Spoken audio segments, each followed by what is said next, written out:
ચીનમાં કોરોના હાલમાં વકરી રહ્યો છે। ચીનમાં અગાઉ લોકડાઉન અને કેટલાક નિયમો લાગુ કરવામાં આવ્યા હતા, પરંતુ લોકોએ તેનો વિરોધ કરતા ફરી પાછું એ લોકડાઉન પરત લેવામાં આવ્યું અને હવે કોરોના વકરી રહ્યો છે। કેટલીક શાળા કોલેજો બંધ કરવાની સાથે ઓનલાઈન શિક્ષણની પણ શરૂઆત કરવામાં આવી છે। ચીનમાં હાલમાં મૃતદેહો રજડી રહ્યા છે, સ્મશાનમાં વેઇટિંગ હાલમાં ચાલી રહ્યું છે, પરંતુ સૌથી ગંભીરતાની બાબત એ છે કે 3 ડિસેમ્બર બાદ જે છે એ ચીને કોઈ મૃત્યુ આંકની જાહેરાત કરી જ નથી, એટલે કે ચીન ક્યાંક આંકડા છુપાવી રહ્યા હોવાના પણ આક્ષેપ થઈ રહ્યા છે।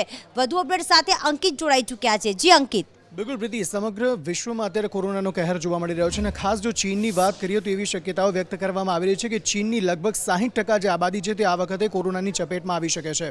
ખાસ 80 કરોડ લોકો જે છે તે ચીનમાં સંક્રમિત થઈ શકે તેવી શક્યતાઓ જોવા મળી રહી છે ને અત્યારે સ્થિતિ એવી આવી ગઈ છે કે લોકોને હોસ્પિટલમાં બેડ નથી મળી રહ્યા, સારવાર લેવી છે પરંતુ તેમને બેડ નથી મળી રહ્યા, ઉપરાંત નીચે સૂતા તેમને સારવાર લેવાની ફરજ પડી રહી છે। આ ઉપરાંત 3 દિવસ વેઇટિંગ, જે અંતિમ સંસ્કાર કરવાના હોય છે દર્દીઓના, એ અંતિમ સંસ્કાર માટે પણ 3 દિવસ વેઇટિંગ અત્યારે જોવા મળી રહ્યા છે। એટલે જે સ્થિતિ છે તે ખૂબ જ ભયંકર જોવા મળી રહી છે ચીનમાં અને લોકો અત્યારે પારાવાર મુશ્કેલીઓનો સામનો કરી રહ્યા છે। બિલકુલ પારાવાર મુશ્કેલી પડી રહી છે, કારણ કે ફરી એક વખત સમય આવ્યું છે અને આ વખતે જે ઓમિક્રોનનો જે BF.7 જે ક્યાંક અત્યારે વેરિયન્ટ જોવા મળી રહ્યો છે તેનાથી હાહાકાર મચી રહ્યો છે। માત્ર ચીન નહીં, વિશ્વના અન્ય દેશોમાં પણ ક્યાંક આ જ પ્રકારની સ્થિતિ છે। તો ખાસ ચીનમાં કોરોનાથી બચવા લોકો હાલમાં અલગ અલગ જે છે એ કહેવાય જે માસ્ક પહેરાતું હતું, સેનિટાઈઝરનો ઉપયોગ થતો હતો, તેમ અત્યારે બબલનો ઉપયોગ થઈ રહ્યો છે। તબીબો સામે દર્દીઓના પરિવારજનો અત્યારે કગળતા ક્યાંક સામે આવી રહ્યા છે અને દ્રશ્યોમાં દેખાઈ રહ્યા છે કે તબીબો હોય, દુકાનદારો હોય, તમામ માસ્ક પહેરેલા હાલતમાં છે, તો ક્યાંક લોકો બબલ પહેરીને ખરીદી પણ કરી રહ્યા છે। વધુ અપડેટ સાથે નુપુર જોડાઈ ચૂક્યા છે। જી નુપુર। જે આપણે બીજી લહેર વખતે અહીંયા જે દ્રશ્યો જોયા પ્રીતિ, કે જે માતમના દ્રશ્યો આપણને જોવા મળ્યા, એવા જ દ્રશ્યો અત્યારે જોવા મળે છે।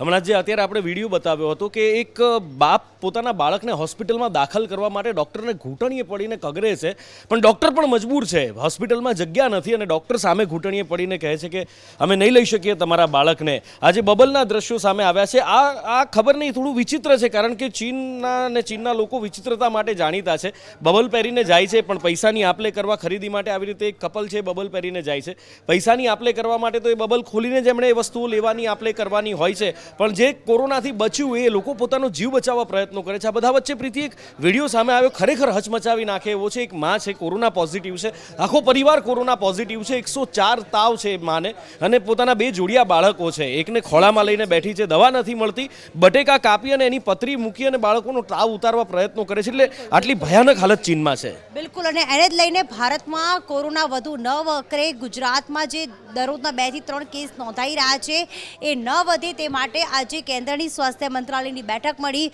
ગુજરાતમાં પણ આરોગ્ય મંત્રી ઋષિકેશ પટેલની અધ્યક્ષતામાં એક બેઠકનું આયોજન કરવામાં આવ્યું।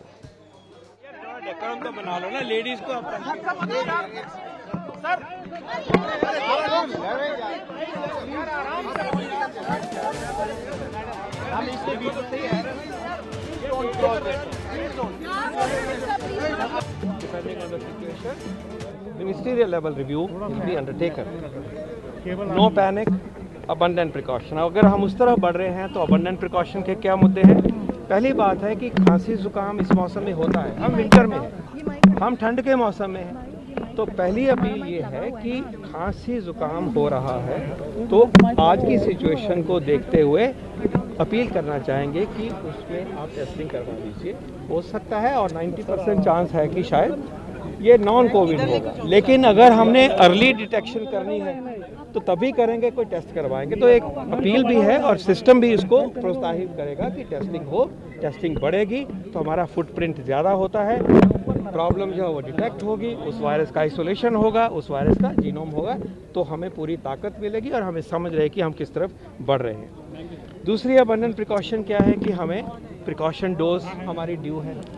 लगभग देश में 18 के ऊपर प्रिकॉशन डोज सबको लगनी चाहिए, लेकिन लगी है सिर्फ 27-28%। तो देश में 18 के ऊपर प्रिकॉशन डोज सबको लगनी चाहिए, लेकिन लगी है सिर्फ 27-28%। तो हम अपील करेंगे कि प्रिकॉशन डोज जिसको नहीं लगी है वो ले लीजिए। ये भारत की पेंडेमिक रिस्पांस का एक पिलर है, पॉलिसी है, वैक्सीन अवेलेबल हैं, तो उसको तरफ जाइए। और पर्टिकुलरली जो हमारे सिटीजन्स, सीनियर सिटीजन्स हैं, वो कोई छूट गए हैं प्रिकॉशन डोज से, तो हमेशा की तरह जैसे हम पहले भी अपील करते थे कि उनका हमें ज़्यादा ख्याल करना है। सीनियर सिटीजन क्योंकि वल्नरेबल हैं और बीमारी वाले व्यक्ति वल्नरेबल ज़्यादा होते हैं, तो ये खासकर उनके लिए अपील है कि अगर आपको प्रिकॉशन डोज नहीं लगी तो लीजिए, लेकिन सभी को प्रिकॉशन डोज जो है वो मैंडेटेड है, गाइडेड है और उसको लीजिए। अगला पॉइंट ये आता है कि हमें इसके अलावा भी जनरल प्रिकॉशंस लेनी है, जो कि कोविड अप्रोप्रिएट बिहेवियर की बात हम करते हैं। उसकी एडवाइजरी अभी भी हम क्या कहते हैं कि अगर हम क्राउडेड प्लेस में हैं, चाहे बाहर, जैसे मैं अब क्राउडिंग में आ गया हूं तो मुझे मास्क लगाना है, अंदर भी अगर क्राउडिंग है तो वहां भी हमने मास्क लगाना है। इसी प्रकार सोशल डिस्टेंसिंग की जो एडवाइजरी अभी तक है आपके समक्ष, उसका ख्याल रखिए।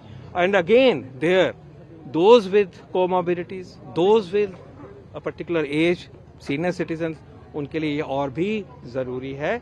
और ये हमें अपनी नॉर्मल लाइफ को लीड करते हुए, नॉर्मल काम करते हुए इनका ये प्रिकॉशन हमें लेनी है, ताकि हम अपने आप को भी बचाएं और जो ट्रांसमिशन होती है वायरस की, उसकी चेन भी, जो भी चल रहा है, जितना भी चल रहा है, वो ट्रांसमिशन की चेन रुकने में हम सबको मदद, क्योंकि ये तो यूनिवर्सल वैक्सीन है। चाइना से जो एक कितना बड़ा है, लास्ट में यही कहना चाहूंगा, मास्क में यही है हमारी गाइडेंस कि आप जब क्राउडेड प्लेस में हैं, अंदर या बाहर, तो आप मास्क करिए। और जो व्यक्ति उम्र में बड़े हैं या कोमॉर्बिडिटीज हैं, उनको तो ये ज्यादा इसका इस्तेमाल करना चाहिए। क्या यही इसका एडवाइस दोबारा है। गाइडलाइन जारी होगी डीडीएमए की तरफ से, क्योंकि बहुत सारे स्टेट्स ने मास्क मैंडेट खत्म कर दिए हैं सर। ये मास्क मैंडेट जो है अभी भी यही है जो मैं कह रहा हूं, और उसी को ही रहना चाहिए। अगर जरूरत होगी तो गाइडलाइन को इम्प्रूव करेंगे। We are constantly watching, constantly watching. Aviation को क्या करेंगे सर? जो लास्ट पॉइंट आप बोल रहे थे पहले बता दीजिए, पहले चाइना वाला बोल दीजिए। पहले जो लास्ट पॉइंट बता रहे लास्ट पॉइंट यही है कि एग्जिस्टिंग गाइडलाइन जो मास्क की हैं, जो मैंने कही वही हैं कि मास्क हम क्राउडेड जगह पे हैं, बाहर या अंदर, हमें मास्क पहनना चाहिए। और precaution for those who have comorbidities and higher age, उनको ये प्रिकॉशन और भी लेनी चाहिए। और किसी और से मिलते हैं तो केयरफुल रखें। There is no decision with regard to any change in the aviation guidelines as of now. Vaccination improve करने के लिए अब क्या आप अपील करेंगे, क्योंकि जिन लोगों ने वैक्सीन लेनी थी वो लगा ली है, अब लोग खुद भी वैक्सीन लेने के लिए बाहर नहीं आ रहे थे, तो हम अपील कर रहे हैं कि कंपनीज को हम अपील कर रहे हैं कि जिनको प्रिकॉशन डोज नहीं लगी है वो लगाएं, क्योंकि हम कलेक्टिवली लगाएंगे तो शील्ड देश की बनती है। इंडिविजुअल तो रुकता ही है, बचता ही है। तो ये जब एक गाइडलाइन है और हमारी स्ट्रेटजी का हिस्सा है, तो हमें उसको अपनाना चाहिए। ये अपील कर रहा हूँ। लेनी पड़ेगी, इंडिया में चौथी डोज लेनी पड़ेगी। તો આ તરફ લોકસભામાં કેન્દ્રીય ગૃહમંત્રી અમિત શાહ કરી રહ્યા છે સંબોધન, સીધા જ જઈએ। वीरतापूर्वक इस दिशा में ढेर सारी कार्यवाही भी हुई। मैं सदन को फिर से एक बार आश्वस्त करना चाहता हूं कि नरेंद्र मोदी सरकार की ड्रग के कारोबार पर और उसके मुनाफे से आतंकवाद के वित्त पोषण पर जीरो टॉलरेंस की नीति है, और हम सख्ताई से इसको जीरो तक ले जाने के लिए हम प्रयास कर रहे हैं। मान्यवर, ड्रग का प्रचार प्रसार न केवल हमारी आने वाली नस्लों को खोखला करता है, लाखों लाखों परिवारों को बर्बाद करता है, और कई प्रकार के सामाजिक दूषण भी, कानून और व्यवस्था से जुड़े हुए भी इससे खड़े होते हैं। आगे मैंने कहा, ऐसे आतंकवाद के वित्त पोषण के लिए भी इसके मुनाफे का, जो देश भारत में आतंकवाद को बढ़ाना चाहते हैं, समर्थन देना चाहते हैं, वो इसका उपयोग करते हैं। और देश के अर्थतंत्र के अंदर ये डर्टी मनी की प्रेजेंस देश के अर्थतंत्र को भी खोखला करती है। इसलिए जो नरेंद्र मोदी जी ने, देश के सम्मानीय प्रधानमंत्री जी ने गृह विभाग के सामने एक लक्ष्य रखा है नशा मुक्त भारत का, मैं निश्चित रूप से इस सदन को आश्वासन देना चाहता हूं, आश्वस्त करना चाहता हूं कि लक्ष्य की पूरी परिपूर्ति के लिए हमारी ओर से कोई कसर नहीं छोड़ी जाएगी। मान्यवर, ये लड़ाई न केंद्र की है, न राज्य की है, न कोई एक विभाग की है। केंद्र सरकार और सभी राज्य सरकार और केंद्र शासित प्रदेशों ने मिलकर ये लड़ाई लड़नी पड़ेगी, क्योंकि इसका परिणाम लाना है तो बहुआयामी लड़ाई लड़े बगैर ये परिणाम नहीं आ सकता है। बॉर्डरों को से भी ड्रग की एंट्री को रोकना पड़ेगा, एयरपोर्ट और बंदरगाहों से भी ड्रग की एंट्री को रोकना पड़ेगा। रेवेन्यू डिपार्टमेंट ने भी सतर्कता के साथ इन टोटो जो योजना बनी है इसका एक हिस्सा बनकर एग्रेसिवली काम करना पड़ेगा। नारकोटिक्स कंट्रोल ब्यूरो और राज्य की एंटी नारकोटिक्स सारी एजेंसियों ने भी एक पेज पर रहकर काम करना पड़ेगा। इसके साथ साथ पुनर्वसन और व्यसन मुक्ति के लिए समाज कल्याण विभाग और हेल्थ डिपार्टमेंट ने भी साथ में रहना पड़ेगा। इसके सभी आयामों को अगर हम एड्रेस करते हैं और सभी आयामों को ये लड़ाई के अंदर एक समान तीव्रता से जोड़ते हैं, तभी जाकर हमारा ड्रग फ्री इंडिया का स्वप्न साकार हो सकता है। मान्यवर, ये बहुत महत्वपूर्ण बात है कि लड़ाई केंद्र सरकार और राज्य सरकारों ने मिलकर लड़नी है। हमारे संघीय ढांचे में राज्य सरकारें कई सारी पार्टियों की होती है, कई बार केंद्र में भी मिली जुली सरकारें आती हैं, परंतु मैं आज ये बात सदन के सामने स्वीकार करना चाहता हूं कि जहां तक ड्रग के खिलाफ लड़ाई का सवाल है, देश की सभी राज्य सरकारों ने केंद्र सरकार के साथ कंधे से कंधा मिलाकर ये लड़ाई को गंभीरता के साथ लड़ा है। और जो भी योजनाएं गई, जो भी सूचनाएं गई, उसका इरिस्पेक्टिव ऑफ पार्टी पॉलिटिक्स और irrespective of party in power सभी राज्यों ने बहुत अच्छे ढंग से अमल भी किया है। इसलिए कम से कम एक मुद्दा ऐसा है जिसमें तरीकों में थोड़ा बहुत बदलाव राज्य की जियोग्राफिकल सिचुएशन और आर्थिक व्यापार करने की पद्धति को लेकर हो सकता है, तरीकों में बदलाव, परंतु इसमें कोई मतभेद नहीं है, सब एक पेज पर है। मान्यवर, जहां तक बॉर्डर के राज्य हैं, कल सभी बॉर्डर के राज्यों के सदस्यों ने गंभीरता से विषय रखा है। मैं स्पष्ट कर देना चाहता हूं कि बॉर्डर से ट्रेड का सवाल है, पाकिस्तान के साथ अभी कोई ट्रेड हमारा बॉर्डर से नहीं होता है, इससे ड्रग आने का सवाल नहीं है, परंतु इससे हमारी दिक्कतें समाप्त नहीं होती।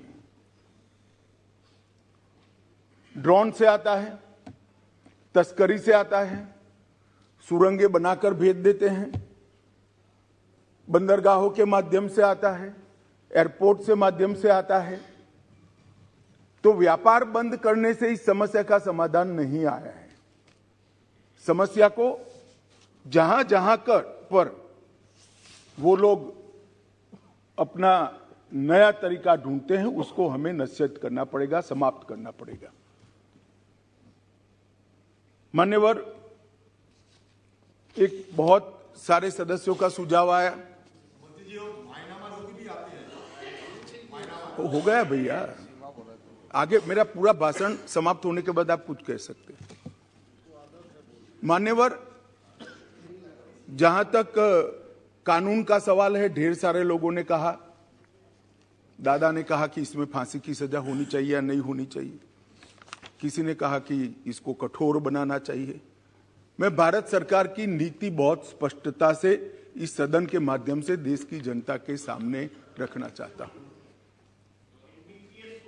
जो दादा आपको भाषण करना है तो मैं बैठ जाता हूं, 10 मिनट बोलिए। इतने सीनियर सांसद होकर बीच में टोका टोकी करना ना आपकी उम्र के लिए अच्छा है ना आपकी सीनियोरिटी के लिए अच्छा है। मैं बैठ जाता हूं, आप भाषण करिए 10 मिनट प्लीज। माननीय गृह मंत्री जी, माननीय गृह मंत्री जी। हर बार नहीं करनी चाहिए, विषय की गंभीरता को समझना चाहिए तो बोले नहीं होते। क्रोधित नहीं होता हूं भैया, समझाता हूं। कई बार समझाना पड़ता है बड़ों को भी। मान्यवर, जहां तक कानून का सवाल है, मैं इस सरकार की नीति को बहुत स्पष्ट करना चाहता हूं। जो ड्रग का सेवन करते हैं वो विक्टिम है, उनके प्रति सहानुभूति का रवैया होना चाहिए और पुनर्वसन की तैयारी और पुनर्वसन की कानूनी प्रावधान होनी चाहिए। परंतु जो ड्रग का व्यापार करते हैं, इसकी तस्करी करते हैं, इसको नीचे तक पहुंचाते हैं, वो चाहे छोटा हो या बड़ा, इसको छोड़ना नहीं चाहिए, उसको कानून के शिकंजे के अंदर लाना चाहिए। ये भेद अगर हम नहीं करते हैं तो कभी कभार हम विक्टिम के साथ ही दुर्व्यवहार करेंगे। जो बच्चा इसमें फंस गया है, जो युवा फंस गया है, उसको वापिस आने के लिए और समाज इसको फिर से स्वीकार ले, इस प्रकार का सामाजिक माहौल बनाने की भी हम सभी सदस्यों की जिम्मेदारी है। माननीय सरकार की तो है ही। जैसे पाटिल साहब ने कहा, व्यसन मुक्ति केंद्रों से लेकर इनके रिहेबिलिटेशन सेंटर से लेकर सारी चीजें बहुत बनाई गई, मैं बताऊंगा आगे। परंतु एक सामाजिक वातावरण भी हमने तैयार करना पड़ेगा कि जिसने ड्रग ले लिया वो खराब है, ऐसा नहीं है। इसको फिर से समाज के अंदर पुनः प्रस्तापित सम्मान के साथ करने के लिए, एक सामाजिक माहौल बनाने के लिए भी सभी सांसदों ने साथ में मिलकर प्रयास करना पड़ेगा। मान्यवर, जहां तक ड्रग के कारोबार पर सख्ती का सवाल है,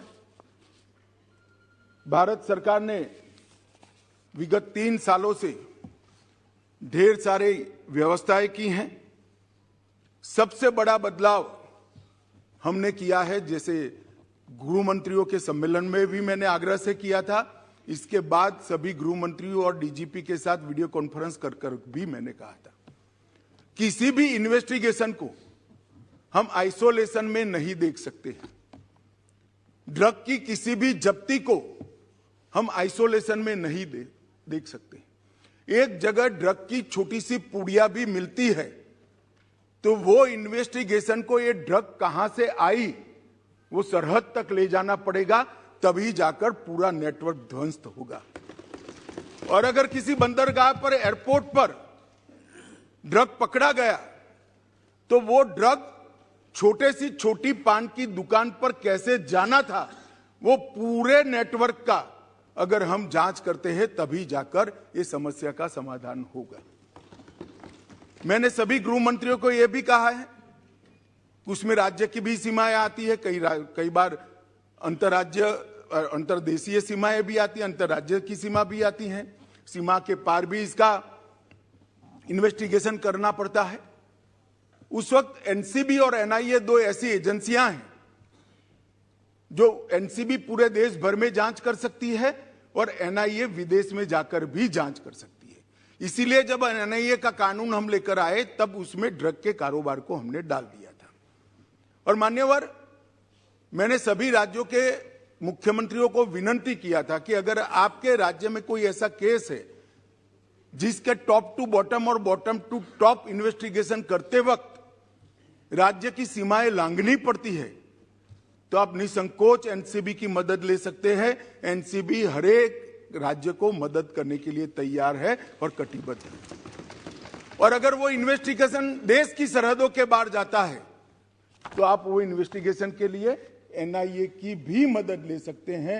एनआईए आपकी मदद करने के लिए तत्पर है और मुझे आनंद है मान्यवर, लगभग 42 इन्वेस्टिगेशन राज्यों ने एनसीबी या एनआईए को दिए हैं और सफलतापूर्वक पूरे नेटवर्क को ध्वस्त करने के लिए आज तीनों एजेंसियां, राज्य की, एनआईए और एनसीबी, आगे बढ़ रही है और इसके बहुत अच्छे परिणाम भी हमने मिले हैं। और राज्य के सहयोग से केंद्र का नारकोटिक्स के सामने लड़ने की गति भी दुगनी हुई है और उत्साह भी दुगना हुआ है। मान्यवर, एनसीबी और एनआईए को जो केस सौंपे गए, वो केसों को हमने राज्य की एजेंसियों को साथ में रखकर भी इन्वेस्टिगेट किया है। मान्यवर, अभी एक गोल्डन ट्रायंगल और गोल्डन क्रिसेंट का उल्लेख आया। मैं थोड़ा अप्रोच बदलने की बात करता हूं।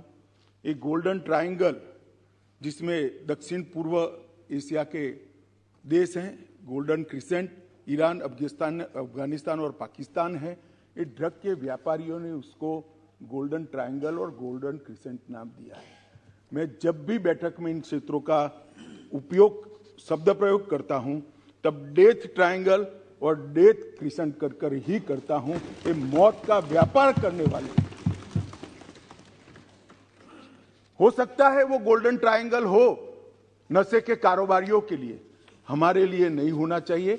और ये हमारे अप्रोच के अंदर बदलाव समग्र दुनिया के सामने बहुत बड़ा संदेश भेजेगा। मान्यवर, नारकोटिक्स के खिलाफ भारत सरकार के गृह विभाग ने जो लड़ाई, भारत सरकार के वित्त विभाग ने जो लड़ाई छेड़ी है और इसमें समाज कल्याण विभाग और स्वास्थ्य विभाग हमारी मदद में है, इसमें हमने जीरो टॉलरेंस की नीति अपनाई है। इसके 3 हिस्से हमने रखे हैं। संस्थागत संरचना की मजबूती, जो इंस्टीट्यूशंस हैं इसको स्ट्रॉन्च करना, जवाबदेह करना और सतत मॉनिटरिंग से उसको अलर्ट रखना। सभी नार्को एजेंसियों का, जिसमें स्टेट की नार्को एजेंसी भी आती है मान्यवर, और केंद्र की भी सभी डिपार्टमेंट आते हैं, उनका सशक्तिकरण और समन्वय, उनको एम्पावर करना और सबके बीच में कोऑर्डिनेशन बनाना। મોરબી હોનારત જે સર્જાઈ હતી તે મુદ્દે ગુજરાત હાઈકોર્ટમાં આજે સુનાવણી હાથ ધરવામાં આવી હતી। નગરપાલિકાએ પોતાનો રિપોર્ટ રજૂ કરી જવાબ રજૂ કર્યો હતો અને નગરપાલિકાએ જે વાત કહી હતી કે મોરબી હોનારત સર્જાઈ એમાં નગરપાલિકા જે છે તેને કોર્ટે ટકોર તો કરી છે, પરંતુ નગરપાલિકાએ એવું કહ્યું છે કે આ આખું કોન્ટ્રાક્ટ ખાનગી કંપનીને સોંપી દેવામાં આવ્યો હતો। નગરપાલિકાની બેદરકારી પર લૂલો બચાવ અને કોર્ટમાં એણે જવાબ એવો રજૂ કર્યો કે આખું ખાનગી કંપનીને સોંપવામાં આવ્યું હતું। વધુ અપડેટ સાથે દિવ્યા ચૌહાણ જોડાઈ ચૂક્યા છે। જી દિવ્યા। પ્રીતિ, મોરબી હોનારતને લઈને નગરપાલિકાએ જે કોર્ટમાં રજૂઆતો કરી હતી, આ તમામ રજૂઆતો ગુજરાત હાઈકોર્ટે ફગાવી દીધી છે। સાથે જ પોતે કરેલી કામગીરીનો જવાબ રજૂ કરતા જે લોકો મર્યા છે તેમની સામે દયા રાખવામાં આવે અને જો સરકાર તમારી સામે એક્શન લેતી હોય તો તેમની સામે તમે કોર્ટ જે હુકમ કરે તેને પડકારવા માટેની છૂટ છે જે ગુજરાત હાઈકોર્ટ દ્વારા આપવામાં આવી છે। પરંતુ મોરબી નગરપાલિકાએ જે કોર્ટમાં જવાબ રજૂ કર્યો હતો કે અમારો કોઈ વાંક નથી, અમે અમારી તપાસ કરતા જ હતા, પરંતુ ઓરેવા ગ્રુપના જે કર્મચારીઓ હતા, જે કામદારો હતા, તેમના દ્વારા આ ભૂલ કરવામાં આવી છે તેવી રજૂઆત સાથે તેમને જે તમામ રજૂઆતો ફગાવી હતી જે અયોગ્ય બાબત છે અને કોર્ટે પણ આ બાબતની નોંધ લીધી છે અને મોરબી નગરપાલિકા સહિત તમામ લોકો જો જવાબદાર હશે તો તેમની સામે પણ પગલાં લેવામાં આવશે તેવી કોર્ટે આ અરજી ફગાવતા મહત્વની ટકોર મોરબી નગરપાલિકાના સત્તાધીશોને કરી છે। અને મોરબી નગરપાલિકાના સત્તાધીશોએ જે જવાબ રજૂ કર્યો હતો તેને લઈને કોર્ટે પણ એક ટકોર કરી કે જો તમે જવાબદાર હશો તો તમારી સામે પણ એક્શન લેવામાં આવશે। આ પ્રકારના જવાબ આપીને પોતાનો બચાવ કરવો તે અયોગ્ય બાબત છે તેવી કોર્ટે ટકોર કરી છે। બિલકુલ, કોર્ટે એવી ટકોર કરી છે કે આખરે નગરપાલિકા લૂલો બચાવ કરી રહી છે, કારણ કે નગરપાલિકાની બેદરકારી અહીંયા સામે આવી રહી છે, પરંતુ નગરપાલિકા એવું કહી રહી છે કે અમે તો તપાસ કરી જ રહ્યા હતા, પરંતુ જ્યારે મોરબી હોનારત સર્જાઈ ત્યારે નગરપાલિકા તરફથી કોઈ પણ પ્રકારની પરમિશન આપવામાં નહોતી આવી અને તેમણે તપાસ પણ ન કરી કે આખરે આ બ્રિજ આટલા દિવસથી ખુલ્લો છે, હજારો લોકો એમાં પરથી પસાર થઈ રહ્યા છે, તો પછી એમને નોટિસ ફટકારવામાં આવી, પરંતુ અહીંયા બેદરકારી સામે આવી રહી છે. પરંતુ કોર્ટમાં તો તેમણે નગરપાલિકાના સત્તાધીશોએ એવો જવાબ રજૂ કર્યો કે અમે તો તપાસ કરી રહ્યા છીએ, મોરબી નગરપાલિકાની બેદરકારી હશે તો પગલાં લેવામાં આવશે તેવું ખાસ કોર્ટે નોંધ્યું પણ હતું. મોરબી નગરપાલિકાએ કરેલી રજૂઆત આખરે કોર્ટે ફગાવી દીધી છે, કારણ કે જે રજૂઆતો કરવામાં આવી છે તે પાયા વિહોણી છે. નગરપાલિકાની ફરજમાં આવે છે કે તેણે તપાસ કરવી જોઈતી હતી. તેજસભાઈ, આજ રોજ નામદાર ગુજરાત હાઈકોર્ટમાં મૃતકના પરિવારજનો તરફથી ઓરેવા કંપનીને પાર્ટી બનાવવા માટે હાઈકોર્ટમાં સિવિલ એપ્લિકેશન કરવામાં આવી હતી. તેના પર સુનાવણી થતાં આજ રોજ નામદાર ગુજરાત હાઈકોર્ટે ઓરેવા કંપનીને નોટિસ પાઠવી છે અને સીએ ડિસ્પોઝ ઓફ કરી છે. તદુપરાંત મોરબી મ્યુનિસિપાલિટીના 95%થી વધારે વ્યક્તિઓ દ્વારા જે માહિતી તેમના વકીલ દ્વારા પ્રાપ્ત થઈ છે આર્ગ્યુમેન્ટ કરતાં ઇમ્પ્લિમેન્ટ એપ્લિકેશન કરવામાં આવી હતી, તેને નામદાર ગુજરાત હાઈકોર્ટે રિજેક્ટ કરી છે અને એસઆઈટીની તપાસ અને આગળનું ઇન્વેસ્ટિગેશનનો તમામ મુદ્દાઓની રજૂઆત કે એની ઉલ્લેખના આવતી મુદત 19 તારીખે કરવામાં આવશે. તો આ તરફ ખોડલધામમાં આજે સાંકરિયા પરિવારનો સ્નેહ મિલન કાર્યક્રમ યોજાયો હતો, જે પ્રસંગે નરેશ પટેલે એક મહત્વપૂર્ણ નિવેદન આપ્યું છે. તેમણે કહ્યું છે કે અમારું કોઈ પણ કામ થયું જ નથી. રાજકોટમાં નરેશ પટેલે આ પ્રકારનું નિવેદન આપ્યું છે કે રાજકારણ વગર અમારું ક્યાંય કામ થતું જ નથી તેવું પણ નિવેદન આપ્યું અને એના જ કારણે ક્યાંક અત્યારે ખોડલધામના સાંકરિયા પરિવારના સ્નેહ મિલનના આ નિવેદનના કારણે વિવાદ સર્જાયો. આમ તો ચૂંટણી હમણાં જ પૂરી થઈ છે અને એમાં એક માખોડિયારના સપુત્ર એવા રમેશભાઈ આજે ખૂબ મોટી ભવ્ય જીત લઈને આપણી વચ્ચે આજે ઉપસ્થિત છે, એને લાખ લાખ અભિનંદન પાઠવ્યા.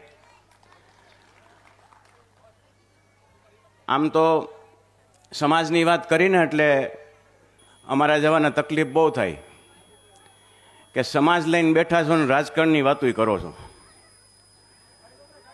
પણ આમાં સાંકરિયા પરિવારના કેટલા બધા ભાઈઓને ખબર છે કે જો અમે રાજકારણ ન કરીને તો પછી અમારું કામ ક્યાંય થતું નથી. એટલે બધુંય થોડું થોડું થોડું જરૂરી છે. એટલે કોઈને મનમાં એવું ક્યારે રાખતા નહીં કે નરેશભાઈ કંઈ સ્ટેટમેન્ટ આપે છે શું કામ આપે, ક્યારેક જરૂર પડે તો દઈ દેવાના હોય.